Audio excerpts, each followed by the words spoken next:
Hello all. അപ്പോൾ നമ്മുടെ ഇന്നത്തെ മെയിൻ എന്ന് പറയുന്നത് പാൽവായക്കാണ്. നമുക്ക് വിശക്കണുണ്ട്, എന്തെങ്കിലുമൊക്കെ പെട്ടെന്ന് ഉണ്ടാക്കുവാണെന്ന് തോന്നി കഴിഞ്ഞാൽ ഉണ്ടാക്കാൻ പറ്റിയ ഒന്നാണ് ഈ പാൽവായക്ക എന്ന് പറയുന്നത്. ആദ്യം തന്നെ കുറച്ച് സാബൂനരി എടുക്കുക, അത് കുറച്ച് ടൈം വെള്ളത്തിലിട്ട് വെക്കുക.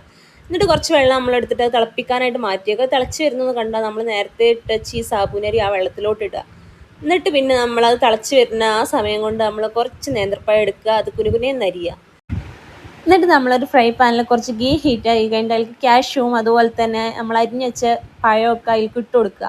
എന്നിട്ട് അത് നല്ലപോലെ ഇളക്കി കൊടുക്കുക. ഇളക്കി കൊടുത്തിട്ടില്ല എന്നുണ്ടെങ്കിൽ അത് മിക്കവാറും പൊരിഞ്ഞു പോകാൻ ചാൻസ് കൂടുതലാണ്. എന്നിട്ട് നമ്മൾ വേവിച്ച് വെച്ച ഈ സാബൂനരിയിലോട്ട് നമ്മൾ കുറച്ച് പാലൊഴിച്ച് കൊടുക്കുക. പാലൊഴിച്ച് കൊടുത്തിട്ട് നമ്മളത് നല്ലപോലെ ഇളക്കി കൊടുക്കണം.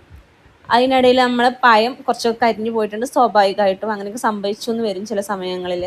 എന്നിട്ട് നമ്മൾ കുറച്ച് ഏലക്കായ എടുത്തിട്ട് നല്ലപോലെ പൊടിച്ചെടുത്തിട്ട് നമ്മൾ ആ ഏലക്കായ ആ പാലിലോട്ട് ചേർത്ത് കൊടുക്കുക. ഞാൻ ചെയ്ത മാതിരി ആരും അനുകരിക്കരുത്, ഉരലെടുക്കാൻ ആരും കമഴ്ത്താനൊന്നും നോക്കരുത്. ഇവിടെ പാൽ അധികം തിളച്ച് വന്നു, ഇത്ര തന്നെ തിളപ്പിക്കേണ്ട ആവശ്യമൊന്നുമില്ല.